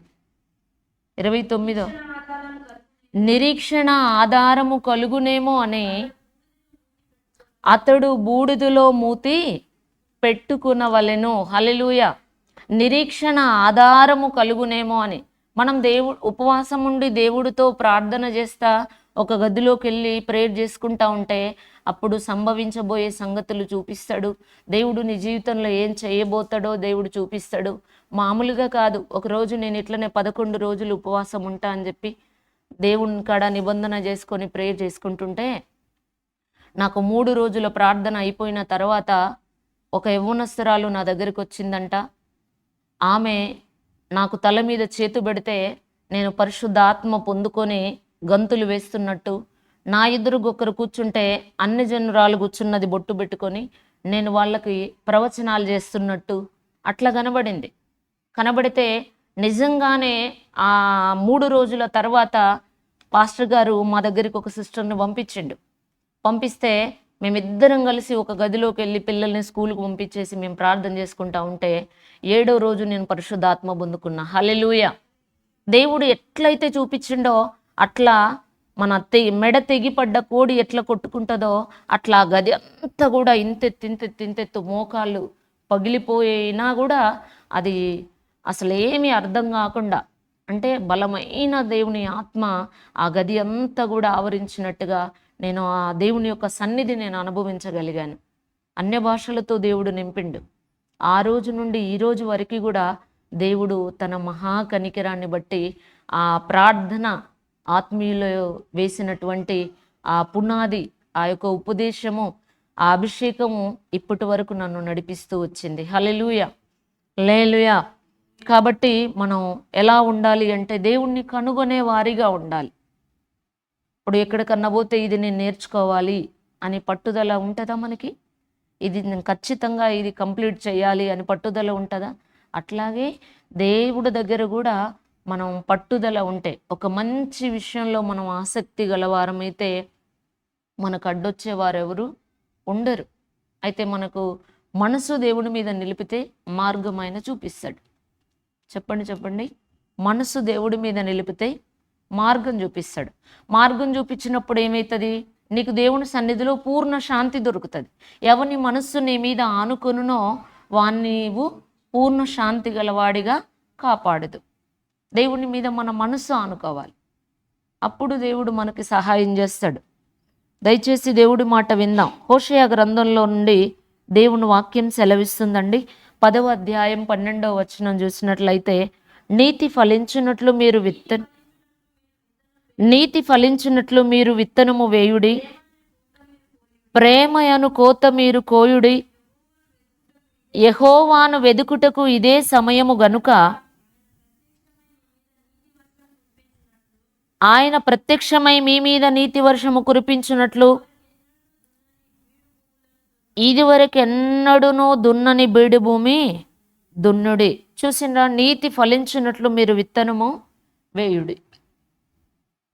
మనం భూమిలో విత్తనం వేసేటప్పుడు అండి, మనం అదును పదును చూసి దాన్ని సీజన్ను బట్టి వర్షాకాలం రాకముందే ఆ భూమి అంతా కూడా ఆ రైతు ఏం చేస్తాడు, 1కి 3 సార్లు, 4 సార్లు, 5 సార్లు అట్లా దున్ని గడ్డి, కొయ్య, కంప, రాయి, రప్ప అన్నీ ఏరేసి ఇంకా వర్షం పడుతుంది అనగా దాన్ని సిద్ధం చేసి పెట్టుకొని వర్షం పడంగానే విత్తనం వేస్తాడు. అవునా? ఎందుకంటే ఎక్కడదక్కడే ఉంచి వేస్తే కూడా ఆ విత్తనము మొలవదు, మొలక సరిగా రాదు. అట్లా నీతి ఫలించున్నట్లు మీరు విత్తనము వేయుడి. మనం కూడా ఒక సమయాన్ని చూసి నీతి ఫలించేటట్టుగా విత్తనం వేసేవారిగా ఉండాలి. అంటే ఎవరికన్నా ఏదన్నా చెప్పినప్పుడు మనం ఆ సమయం సందర్భం చూసుకొని దేవుని దగ్గర అడిగి దేవుని సమయంలో చెప్పేవారు. నీతి అంటే దేవుని ఆలోచన ప్రకారంగా నడవడం. దేవుడు ఈరోజు చెప్పిండనుకో, మనం ఇంకో వారానికి పోతా అని చెప్పేసి అన్నాం అనుకో, దెబ్బలు తినేది మనమే. వాళ్ళకు ఎట్లయినా వాళ్ళు నష్టపోతారు. వాళ్ళు నష్టపోయినందుకు మనం పొమ్మంటే పోనందుకు మనకు కానీ నష్టం చేస్తాడు దేవుడు. ఒకసారి 10 సంవత్సరాల కింద నన్ను వరంగల్ పొమ్మన్నాడు దేవుడు. నేను అప్పుడు అనుకున్న, నా పిల్లలు చిన్నవాళ్ళు, సమ్మర్ హాలిడేస్లో పోతా దేవా, ఇప్పుడు పోను, నాకు తెలియదు అప్పుడు ఇంతగా. సమ్మర్ హాలిడేస్లో పోతా అని చెప్పిన. సమ్మర్ హాలిడేస్లో పోతా అన్నందుకు నా నోట్లో అయితే అసలు నీళ్లు పోయే రాకుండా, నోరు, పెదాలు, నాలుక అసలు ఎక్కడ కూడా ప్లేస్ లేకుండా బొగ్గులు, కంది గింజలంతంత బొగ్గులు పొడిచి నోరు అసలు మాట్లాడరాలేదు. అసలే 15 రోజులు మంచన్నేసిన, మందులు వాడినా తగ్గల ఆ బుగ్గలు. మళ్ళీ చివరికి చొప్పదండికి వచ్చిన తర్వాత అప్పుడు దీవెనక్క ఉన్నదే, అయ్యగారు అన్నారు, వాక్యం తెచ్చుకోపో అన్నారు. సైగనే, మాట రావట్లేదు మొత్తమే. ఎందుకంటే ఈ పెదవు జస్ట్ అటు ఇటు ఆడినా మండుతుంది, నొప్పి ఎర్రబడిపోయి ఇంత బుగ్గలు పొడిచినాయి. ఆ వాక్యం తెచ్చుకోమంటే తెచ్చుకుంటే నేనేం మాట్లాడలేదు. అయ్యగారు చెప్తా ఉంటే కళ్ళెమ్మట నీళ్లు పోతున్నాయి. ఆదికాండంలో నుండి 12వ అధ్యాయంలో 2-3 వచనాలు వచ్చినాయి. ఆ రోజు నాకు బాగా గుర్తుంది. అదే అబ్రహాము దేవుడు మాట్లాడితే ఏ విధంగా చూపించిన కాడికి వెళ్ళిండో, అలాగా దేవుడు ఎక్కడికో నిన్ను వెళ్ళమన్నాడు, నువ్వు వెళ్ళలేదు, అందుకే దేవుడు నిన్ను శిక్షిస్తాడు. నేను నీకు ప్రార్థన కూడా చెయ్య, నువ్వు వెళ్ళి ప్రేయర్ టవర్లోకి వెళ్ళి ప్రార్థన చేసుకో అని చెప్పిండు. ప్రేయర్ కూడా చేయలేదు. నేను వెళ్ళి ప్రార్థన ఏమీ రావట్లేదు, మోకరించి నా కన్నీళ్ళే ప్రార్థన అన్నట్టుగా నేను అలా కింద కుప్పగూలిపోయినట్టుగా ఏడుస్తా ప్రార్థన చేస్తూ ఉంటే ఆ గదిలో మొత్తం ఎట్లా అంటే, నా శబ్దము, నేను ప్రేరే చేయట్లేదు కానీ నా చెవులకి పైనుండి ఎవరో ప్రార్థన చేస్తున్నారు, అన్య భాషలు మాట్లాడుతున్నారు. ఆ శబ్దం నా చెవులకు వినబడుతుంది. ఎట్లా శబ్దం వినబడుతుందో అట్లట్లా నేను మనస్ఫూర్తిగా పశ్చాత్తాపడి ప్రార్థన చేసి, ఇంకెప్పుడు అట్లా చెయ్యదేవా, నువ్వు చూపించిన కాడికి నేను వెళుతా, తప్పకుండా నేను వాయిదాలు వేయనయ్యా అని చెప్పేసి ప్రార్థన చేసుకుంటున్నా. నాకు అక్కడ పైన నుండి అట్లా ప్రార్థన వినబడంగానే నా లోపల ఉన్న ఆ నొప్పులకి, ఆ కురుపులకు అన్నిటికీ కూడా ఏదన్నా మందు రాస్తే బండలాగా అయిపోతాయి కదా, మొద్దుబారిపోతాయి, అట్లాగా అయిపోయిందండి. 15 రోజుల నుండి నేను ఉత్త అంబలు కూడా తాగని దాన్ని ఆ రోజు కిచిడి చేసిండ్రు. వాళ్ళు ఒక చెంచా అన్నం ప్లేట్లో పెట్టుకొని వస్తే నేను అక్కడ కూర్చొని ఒక్క మెతుకు వదిలిపెట్టకుండా ఆ రోజు చెంచా అన్నం తినేసి. హల్లెలూయా. ఎందుకు చెప్తున్నా నేను ఈ సంగతి అంటే, దేవుడు చెప్పినప్పుడు మనం ఖచ్చితంగా లోబడాలి. తెలియకపోతే దేవుని యొద్ద, దేవుని భక్తుల యొద్ద విచారించాలి, అడగాలి, అడిగి తెలుసుకోవాలి. కానీ దేవుడు, మనం నష్టపోవడానికి దేవుడు మనల్ని రక్షించలేదు, మనం దీవించబడడానికి, ఆశీర్వదించబడడానికే మనల్ని రక్షించండి. నీతి ఫలించినట్టు విత్తనం వేయి. ఒకవేళ నేను అక్కడికి వెళ్తే అక్కడ దేవుడు కార్యం జరుగుతుందేమో, అది దేవుడికి తెలుసు, మనకు అర్థం కాదు. అప్పుడు ఏమవుతుందో తెలుసా, వెళ్ళమన్నప్పుడు వెళితే మనకు గొప్ప ఘనత తీసుకొస్తాడు దేవుడు. హల్లెలూయా. ప్రేమయను కోత కోయుడి, యెహోవాను వెదుకుటకు ఇదే సమయము గనక ఆయన ప్రత్యక్షమై మీ మీద నీతి వర్షము కురిపించున్నట్లు ఇదివరకు ఎన్నడూ దున్నని బీడు భూమి దున్నడి. మనతోని కాదు అనుకున్న పనులు కూడా ఆయన చేపిస్తాడు. ఇదివరకు ఎన్నడూ దున్నని బీడు భూములు. అంటే మనం ప్రార్థన బాగా చేయాలి. ప్రార్థన 5 నిమిషాలు, అరగంట, పావుగంట, గంట సరిపోదు. మనం ఎంత ఎక్కువ ప్రార్థన చేస్తే అంత ఎక్కువ దీవించబడతాం. ఎంత ఎక్కువ ప్రార్థన చేస్తే అంత సమీపంగా దేవుడు మనకుంటాడు. ఎంత ఎక్కువ ప్రార్థన చేస్తే, ఇప్పుడు చూడు కొంతమంది పిల్లలు ఇంతింతే తింటా ఉంటే వాళ్ళు ఏంది ఇంత బక్కగా ఉన్నాడు, వీక్గా అంటే అస్సలు తినడు అని చెప్తామా? అవునా? అట్లాగే మన భక్తి జీవితంలో కూడా మనం దేవుణ్ణి ఎట్లా ఆనుకుని జీవిస్తామో, ఎట్లయితే దేవునికి ప్రార్థన చేస్తామో అట్లా దేవుడు మనల్ని అంచెలంచెలుగా వృద్ధిలోనికి తీసుకొస్తాడు. ఆత్మీయంగా కూడా మనం ఎదుగుతాం. అనేక సత్యాలు దేవుడు నేర్పిస్తాడు మనకు. అంటే సేవకులు మాట్లాడుతున్నప్పుడు అవి మనకు అర్థమవుతాయి, అవి నేర్చుకుంటాం. తర్వాత వ్యక్తిగతంగా కూడా కొన్ని నేర్పిస్తాడు దేవుడు. నీకు అవసరమైన దాన్ని బట్టి అప్పటికప్పుడే, మనకి ఇప్పుడు ఎప్పటికీ పట్టుకొని ఉండరు కదా, అట్లా నువ్వు ప్రార్థన చేసుకుంటున్నప్పుడు అప్పుడు ఆ సమయానుకూలంగా దేవుడు నీతో మాట్లాడతాడనమాట. హల్లెలూయా, హల్లెలూయా. కాబట్టి దయచేసి దేవుడి మాట విందాం. అయితే దేవుని వాక్యం చెప్తుంది ఏంటంటే, సామెతల గ్రంథంలో 21వ అధ్యాయం 3వ వచనంలో అంటాడు, నీతి న్యాయములను అనుసరించి నడుచుకొనుట బలులు అర్పించుట కంటే యెహోవాకు ఇష్టం. నీతి, న్యాయం. నీతి అంటే దేవుని ఆలోచన ప్రకారంగా నడవడం అని మనం ఇందాకే చెప్పుకున్నాం. అయితే దేవుని ఆలోచన ప్రకారంగానే నడవాలి. కొన్నిసార్లు మనం ఏం చేస్తాం, మన ఆలోచనే. ఎవరి ఆలోచన? మన ఆలోచనే. మన ఆలోచన ప్రకారంగా నడుచుకుంటే మాత్రం నష్టపోతాం. ఖచ్చితంగా మనం నష్టం జరుగుతుంది. అదే దేవుని ఆలోచన ప్రకారంగా నడిస్తే దేవుడు అక్కడ నష్టం ఉన్నప్పటికీ కూడా అడ్డుపడి దాన్ని ఆశీర్వాదంగా మారుస్తాడు. చెప్పండి. నష్టం అని అవుతుందని మనకు అయినప్పటికీ, అట్లా అనిపించినప్పటికీ కూడా అడ్డుపడి దాన్ని ఆశీర్వాదంగా మారుస్తాడు. ఇప్పుడు యోబుకు నష్టం జరిగింది, పూర్తిగా నష్టం జరిగింది. కానీ అయినా ఆయన ప్రార్థన చేయడం మానుకోలే. నీతిగా, న్యాయంగా, యథార్థంగా, భక్తిగా ఉన్నాడు. భక్తిని వదిలిపెట్టలేదు. ఒక్కరోజు దేవుణ్ణి కానీ దూషించలేదు. ఆయన ఎవ్వరి వైపు చూడలేదు, దేవుని వైపే చూసిండు. చూసినప్పుడు మరి అది ఆశీర్వాదంగా మారిందా? ఆయన ఆ నష్టము రెండంతలు మేలు పొందుకున్నాడా లేదా? అట్లాగన్నమాట. మనం మేలు పొందుకోవాలి అంటే దేవుని మీద ఆధారపడాలి, ప్రార్థన చేయాలి, ఉపవాసం ఉండాలి, గోనె పట్ట కట్టుకోవాలి. బూడిదలో నిరీక్షణ ఆధారము కలుగునేమో అని అతడు ఏం చేశాడంట, బూడిదలో మూతి పెట్టుకున్నాడంట. అంటే మౌనంగా ఉండాలి. కొన్నిసార్లు మనం మౌనంగా ఉండడం కూడా దేవుడికి స్తుతి చెల్లించడమే. కొన్నిసార్లు మాట్లాడకపోవడమే మంచిది. నేనైతే ఒక్కొక్కసారి అట్లా బాగా చికాకు అనిపించింది అనుకో, ఆ దినం అంతా ఎవరితో మాట్లాడకుండా 24 గంటలు ఫోన్ మొత్తం పక్కన పెట్టేసి మౌన ప్రార్థనలో ఉంటాను నేను. బాగా అంటే బాగా నాకు ఇక చికాకుగా ఉంటుంది చూడు, అప్పుడు దేవుడి కాడ వెళ్ళి అడిగి, దేవా ఈ రోజంతా నేను నీతోనే మాట్లాడాలనుకుంటున్నా అని చెప్పేసి అసలు నోరు ఇక తెరవకుండా, పెదాలు ఆడకుండా మౌనంగా ప్రార్థన చేస్తాను నేను. అట్లా ఇప్పటికీ 2 సార్లు చేసిన. నా పిల్లలు చిన్నగా ఉన్నప్పుడు ఒకసారి, పోయిన 4-3 నెలల కింద కూడా ఒకసారి చేసిన. హల్లెలూయా, హల్లెలూయా. నీతి న్యాయములను అనుసరించి నడుచుకొనుట బలులు అర్పించుట కంటే యెహోవాకు ఇష్టం.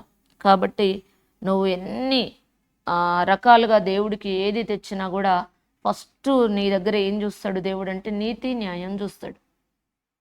అర్థమైందా? ఏం చూస్తాడు? నీతి న్యాయం చూస్తాడు. మా దగ్గర ఒక ప్లంబర్ మేస్త్రి ఉన్నాడు. నేను ఈ చిన్న మాట చెప్పి ముగిస్తా. ప్లంబర్ మేస్త్రి అయితే వాళ్ళు వేరే సహవాసం నుండి మా దగ్గరికి వచ్చారు. అయితే మాకు నెల ప్రేరు అయ్యగారు వచ్చారు. వాక్యాలు వాళ్ళు కొత్తగా వస్తున్నారని చెప్పేసి ఒక 8-7 నెలల కింది సంగతి ఇది. నేను వాక్యం దీపిస్తే, నీతి న్యాయములు అనుసరించి నడుచుకొనుట బలులు అర్పించుట కంటే యెహోవాకు ఇష్టమని ఆ బ్రదర్కి వాక్యం వచ్చింది. వాక్యం వస్తే అయ్యగారు అన్నారు, ఏమీ అడగలేదు కానీ నువ్వేం వర్క్ చేస్తావని అడిగిండు. అంటే నేను ప్లంబర్ మేస్త్రిని అన్నాడు. ప్లంబర్ మేస్త్రిని అంటే అయ్యగారు అన్నారు, నాకు అసలేం అర్థం కాలే. ఆయన ఆయనకు అర్థమైంది. ఆయనకు అర్థమై తల కిందికేసుకొని ముసిముసిగా నవ్వుతుంటే వాళ్ళ భార్య కూడా బీరిపోయింది నాలాగనే. అంటే అప్పుడు నువ్వు మరి కస్టమర్స్కి తీసుకుపోయి సామాన్ ఇప్పిస్తావా అన్నాడు. అప్పుడు అర్థమైంది నాకు. ఇక ఇప్పిస్తా సార్, ఇప్పిస్తా అన్నాడు. ఇప్పిస్తే మరి నీకు తర్వాత వస్తుందా అన్నాడు. వస్తుంది అన్నాడు. హల్లెలూయా. అప్పుడు అన్నారు అయ్యగారు, నీకు అట్లా తీసుకుంటే ఇన్ని సంవత్సరాల నుండి ఏం సంపాదించినావు అని అడిగిండు. ఏం లేదు సార్ అన్నాడు. ఏం లేదంటే ఇప్పటి నుండి నువ్వు నీతిగా న్యాయంగా ఉండడం నేర్చుకో. అడ్డగోలు రేటు వాళ్ళే అసలే లేక ఉన్నారంటే అడ్డగోలు డబ్బులు వేసి కస్టమర్ దగ్గర ఆయన తీసుకొని ఆ షాప్ ఆయన ఏదో నీకు ఇస్తే నువ్వు సంబరపడిపోయి వాళ్ళు ఏడిస్తే వాళ్ళ కన్నీళ్ళు, వాళ్ళ వేదన, వాళ్ళ బాధ, వాళ్ళ కరువు అదంతా నీకేమన్నా మేలవుతుందా అయ్యా? నీతిగా న్యాయంగా ఉండాలి, దేవుడు అన్నీ ఇస్తాడు మనకు అని చెప్పిండు. చెప్పంగానే ఎమ్మటే ఒక్క మాటతోనే, మంచి మనిషికైతే ఒక్క మాట చాలు అనేది ఎట్లయితుందో ఒక్క మాటతోనే ఆయన ఊరుకున్నాడండి. మానేసుకుంటే చూడాలి అసలు అప్పటి నుండి ఇప్పటికీ ఆయనకి ఎప్పుడు కటకట ఉండేదంట, పనులు సరిగా దొరకపోయేవంట. ఆ రోజు నుండి ఈరోజు 8 నెలల నుండి తిందామంటే తీరట్లేదు, పనులు వస్తున్నాయి. ఎంత సంతోషపడుతున్నారో వాళ్ళు చెప్పడానికి వెళ్ళేది. నీతి న్యాయములు అనుసరించి నడుచుకొనుట బలులు అర్పించుట కంటే యెహోవాకు ఇష్టం. దేవుడికి ఇప్పుడు ఇష్టంగా ఉన్నాడు. ఒకప్పుడు నువ్వు అక్కడ తెచ్చి మళ్ళీ దేవుడికి ఇచ్చినా కానుకేసినా ఆయనకేమి పెద్దగా నచ్చలే. ఎందుకంటే ఈ చేతి ఇట్లా వేస్తుంటే ఈ చేతిలో ఏం కనబడుతుంది? వాళ్ళ కన్నీరు, వాళ్ళ రక్తం అదే కనబడుతుంది. కాబట్టి అట్లా దేవుడికి ఇష్టం ఉండదు. అందుకే మనం అన్యాయం మార్గంలో పోవద్దు, నీతిగా న్యాయంగా నడుచుకోవాలి. ఎప్పుడైతే నీతిగా న్యాయంగా నడుచుకుంటామో, ఎప్పుడైతే దేవుణ్ణి వెతుకుతామో, దేవుని బలాన్ని వెతుకుతామో, దేవుని సన్నిధిని వెతుకుతామో, అప్పుడు దేవుని సన్నిధిలో ప్రార్థన చేస్తున్నటువంటి మనకు, దేవుని మీద ఆధారపడినటువంటి మనకు తప్పకుండా ప్రతిఫలం ఉంటుంది. మీ తండ్రి అయిన అబ్రహాము సంగతి ఆలోచించుడి, మిమ్మును కనిన శారాను ఆలోచించుడి. అతడు ఒంటరి అయి ఉండగా నేను అతన్ని పిలిచి తిని అతనిని ఆశీర్వదించి అతనిని పెక్కుమంది ఎగునట్లు చేసి తిని. హల్లెలూయా. ఇప్పుడు మరి ఆ బ్రదర్ దేవుని మాటకు లోబడితే ఆశీర్వదించిండా లేదా? మరి ఆ రోజు సేవకుని మాట విని సరే మేము పరిచర్యకు లోబడతామని చెప్తే మరి దేవుడు ఆశీర్వదించిండా లేదా? ఓ అమ్మ, మాకు వేసుకోవడానికి సాప కానీ చక్కగా ఉండేది కాదు. అసలు ఎంత భయంకరమైనటువంటి పరిస్థితి అంటే అన్నిటికీ అడ్జస్ట్ అయ్యి సర్లే మనది ఇట్లా కదా అట్లాగే దేవుడు సంవత్సరాల నుండి కూడా ఆ విధంగానే, మేము చిన్నగా ఉన్నప్పుడు మాకు బుద్ధి తెలిసినప్పటి నుండి మళ్ళీ నేను పిల్లల్ని కనేంతవరకు కూడా అట్లాగే, నా పిల్లలు పెరిగేంత వరకు కూడా అట్లాగే. ఎప్పుడైతే మేము ఈ పరిచర్యలోకి వచ్చినామో, ఎప్పుడైతే మాకు యేసు ప్రభు సర్వసత్యము ఈ ప్రత్యక్షత గల బోధ అర్థమైందో, మరి ఆత్మీయుల ఉపదేశం ద్వారా దేవుడు అంచెలంచెలుగా ఆశీర్వదించడం మొదలుపెట్టిండు. హల్లెలూయా, హల్లెలూయా. దేవుడు నమ్మినప్పుడు ఎప్పుడు ఆయన సిగ్గుపడనివ్వడండి. మనం కూడా మరి దేవుని మీద ఆధారపడదాం. అబ్రహామును ఆశీర్వదించి పెక్కుమందిగా చేసినట్టుగా ఈరోజు నీకు ఏ ఆశీర్వాదం కావాలని నువ్వు ఇక్కడికి వచ్చావో, మరి ఉపవాస దినాన పాలు పొందుతున్నావో, దేవుడు అంటుండు, అయితే నీతి న్యాయమును అనుసరించు. నేను అబ్రహామును ఆశీర్వదించినట్టు, అబ్రహాముకు తోడున్నట్టుగా నేను నీకు తోడుగా ఉంటాను, నీ సమస్య కూడా పరిష్కారం చేస్తా అంటాడు. దేవుడి కొద్ది మాటలు దీవించునుగాక. ప్రార్థన చేసుకుందాం. అందరు కళ్ళు మూసుకొని తలలు వంచినట్లయితే ప్రార్థన చేసుకుందాం, ఒప్పుకుందాం, చెప్పుకుందాం. మీరు నన్ను వెదికిన ఎడల, పూర్ణ మనస్సుతో నన్ను గూర్చి విచారణ చేయున ఎడల మీరు నన్ను కనుగొందురు అని దేవుని వాక్యం చెప్తుంది. దేవా, ఇంతకాలం నేను నమ్ముకున్న మాట నిజమే ప్రవ్వా. అయ్యా, నేను వస్తా పోతా ఉన్నా కానీ ప్రవ్వా, దేవా తండ్రి నీకు వందనాలు ప్రవ్వా. అయ్యా నాయన, ఆత్మీయ ప్రయాణం అంటే ప్రవ్వా, భక్తి జీవితం అంటే నేను ఆటపాటలుగా తీసుకున్నాను, నన్ను క్షమించండి అయ్యా. దేవా తండ్రి నాయన నీకు వందనాలు ప్రభా. పూర్ణ మనస్సుతో ప్రభా తండ్రి అయ్యా నాయన నిన్ను గూర్చి విచారణ చేయమంటున్నావు ప్రభా. అప్పుడే మేము నిన్ను కనుగొంటామని సెలవిస్తున్నావు ప్రభా. దేవా స్తోత్రమయ్యా నీకు వందనాలు ప్రభా. మమ్మల్ని క్షమించండి అయ్యా.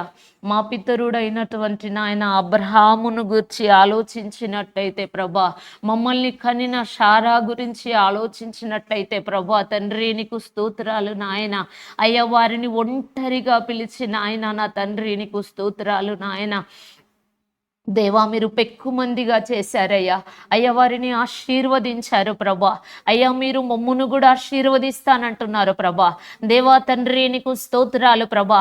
నిరీక్షణ లేనటువంటి దినమున పిలిచి ప్రభా అయ్యా మీరు నిరీక్షణ కలగజేసిన దేవుడు ప్రభా తండ్రి నీకు స్తోత్రాలు నాయన. అబ్రహాము మిమ్మల్ని ఏ విధముగా నమ్మాడో ప్రభా, అది అతనికి నీతిగా ఎంచబడింది ప్రభా. అయ్యా మేము వస్తున్నాము కానీ నీ కార్యాన్ని నమ్మట్లేదు ప్రభా. మేము వస్తున్నాము కానీ నీ మాటను నమ్మట్లేదు ప్రభా. అయ్యా మేము వస్తున్నాము కానీ నీ సన్నిధిని ప్రభా తండ్రి నీకు స్తోత్రము అనుభవించలేకపోతున్నామయ్యా. తండ్రి మమ్మల్ని క్షమించండి ప్రభా. ఇప్పుడే నీ పాద సన్నిధికి వస్తున్నాం ప్రభా. అయ్యా నీ మాటకు లోబడి జీవిస్తాం ప్రభా. తండ్రి నీకు స్తోత్రములు ప్రభా. నన్ను కనుగొనువాడు జీవమును కనుగొను అంటున్నావు ప్రభా. అయ్యా నన్ను కనుగొనని వాడు తనకే హాని చేసుకొను అంటున్నావు ప్రభా. ఇప్పుడే నాదారాబా కమా తుడాల రకమా సభ రకందరాల రబా. పరిశుద్ధాత్ముడా నీకు స్తోత్రము ప్రభా. అయ్యా ఎలా ఉపవాసం ఉండాలో ప్రభా, ఎలా గోనె పట్ట కట్టుకోవాలో ప్రభా, ఎలాగ నాయన తరబా కమతుడల రబా షబా అయ్యా నిన్ను అనుసరించి నడవాలో ప్రభా. నీకు ఎలా మొరపెట్టాలో మాకు నేర్పించండి ప్రభా. దేవానికి స్తోత్రము ప్రభా. అయ్యా నీకు వందనాలు. నీతి న్యాయములు అనుసరించి నడుచుకొనుట ప్రభా. బలులు అర్పించుట కంటే యెహోవాకు ఇష్టమని ప్రభా నీ వాక్యము సెలవిస్తుంది ప్రభా. అయితే ప్రభా తండ్రి నీకు స్తోత్రము నాయన. నీతి న్యాయము అనుసరించి నడవటానికి మాకు నేర్పించండి ప్రభా. అయ్యా నీకు స్తోత్రములు తండ్రి. అయ్యా నీకు వందనాలు ప్రభా. అయ్యా బలులు కాదు నాయన మీరు కోరేది ప్రభా మా నుండి ప్రభా. నీతి న్యాయము కోరుతున్నారయ్యా. దేవా తండ్రి నీకు స్తోత్రము ప్రభా. ఇప్పుడే మేము ఎక్కడ నీతి తప్పామో ప్రభా, ఎక్కడ న్యాయము తప్పామో ప్రభా తండ్రి నీకు స్తోత్రములు ప్రభా. అయ్యా నీ మాటను కాదని ఎక్కడ వంకర త్రోవల్లోకి వెళ్ళిపోతున్నామో ప్రభా అయ్యా మాకు నాయన వెల్లడి చేయండి అయ్యా. ఇదిగో మమ్మల్ని నేత్రములు వెలిగించండి ప్రభా. దేవానికి స్తోత్రము ప్రభా. రిబాలారా తూరా కలారబా. పరిశుద్ధాత్ముడా నీకు స్తోత్రములు చెల్లిస్తున్నా. నీ ఆత్మ సన్నిధి మా మధ్యలో ఉంచండి ప్రభా. మమ్మల్ని అభిషేకించండి ప్రభా. అయ్యా నీతి ఫలించినట్లు విత్తనము వేయుడంటున్నావు ప్రభా. పెరమయ్యను కోత కోయుడంటున్నావు ప్రభా. అయ్యా నీకు స్తోత్రములు ప్రభా. మీరు ఇది వరకు ఎన్నడూ దున్నని బీడు భూములు దున్నుడి అంటున్నావు ప్రభా.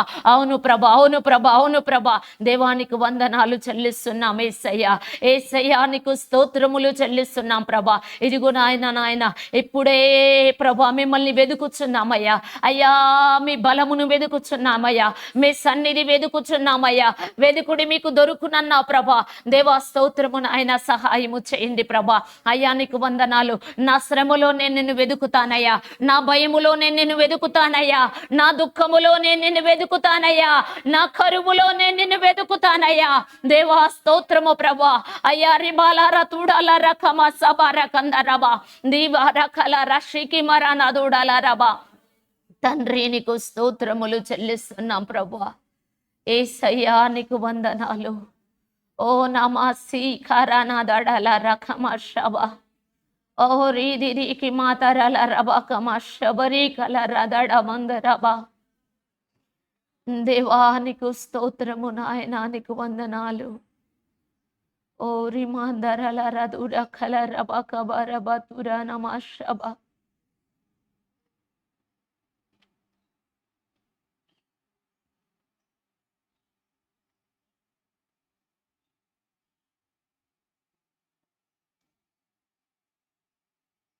ప్రార్థన చేసుకుందాం.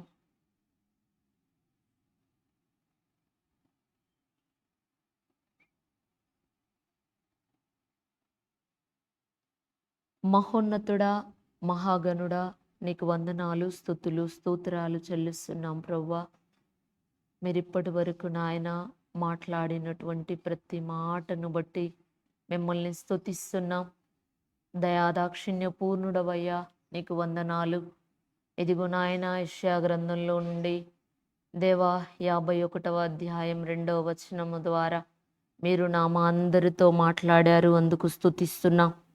మీ తండ్రి అయిన అబ్రహాము సంగతి ఆలోచించుడి, మిమ్మును కనిన శారాను ఆలోచించుడి. అతడు ఒంటరి అయి ఉండగా నేను అతన్ని పిలిచి తిని అతనిని ఆశీర్వదించి అతనిని పెక్కుమంది ఎగునట్లు చేసి తినని. దేవా తండ్రి, మీరు మాట్లాడిన తీరును బట్టి కృతజ్ఞతలు ప్రవ్వా.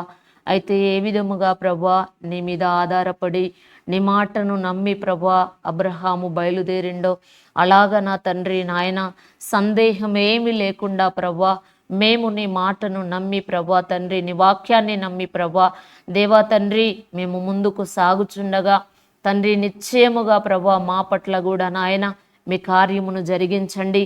కూడి చేరి వచ్చిన ప్రతి ఒక్కరిని మీరు దీవించి ఆశీర్వదించండి నాయన. ఈ 3వ దినము ఉపవాస కూడికను ప్రభా మీరు ఆశీర్వదించారని మేము నమ్ముచున్నామయ్యా. నీకు స్తోత్రాలు తండ్రి. అయ్యా నీకు వందనాలు ప్రభా. మరొక రోజు మేము కలిసి కూడి ప్రార్థన చేసేంత వరకు అయ్యా నా తండ్రి నీకు స్తోత్రాలు నాయన. అయ్యా నీకు వందనాలు చెల్లిస్తున్నాం. మీ సజీవ రెక్కల కింద భద్రపరచండి. అంత మాత్రమే కాదు ప్రభా నా తండ్రి నీకు స్తోత్రాలు చెల్లిస్తున్నాము నాయన. కృపగలిగిన దేవానికి వందనాలు. నానాటికి ఈ యొక్క నాయన పరిచర్యను మీరు ఆశీర్వదించమని ప్రార్థిస్తున్నాం ప్రభా. అయ్యా నా తండ్రి నాయనానికి వందనాలు ప్రభా. అయా తూర్పుకు పడమటికి ప్రభా, ఉత్తరముకు దక్షిణముకు వ్యాపించు రీతిగా ప్రభా తండ్రి, నలువైపులా విస్తరించే రీతిగా ఈ పరిచర్యను ప్రభా మీరు ఇంకనూ లేవనెత్తండి. అనేకులు నాయన మాకు వలే ప్రభా నా తండ్రి నీకు స్తోత్రాలు ఈ స్థలములో ఆదరింపబడిన రీతిగా ప్రభా అయ్యా నా తండ్రి అనేకులు వచ్చి ఆదరింపబడినట్లు అయ్యా ఓదార్పు నొందునట్లు ప్రభా దేవా తండ్రి నీకు స్తోత్రాలు నాయన. నీకు వందనాలు. మీరు సహాయం చేయండి. ఇదిగో తండ్రి నీకు స్తోత్రాలు నాయన. అయ్యగారికి అమ్మగారికి మంచి ఆరోగ్యం ఇచ్చి ఆటంకాలు తొలగించి ప్రభా ఇంకనూ బలంగా వాడుకొని మహిమ పొందమని ఇదిగో కూడి ఉన్న మాకు అందరికీ కూడా ఈ దిన దీవెనలు దయచేయమని యేసయ్య నామంలో అడిగి వేడుకొని ప్రార్థిస్తున్నాము తండ్రి. ఆమెన్.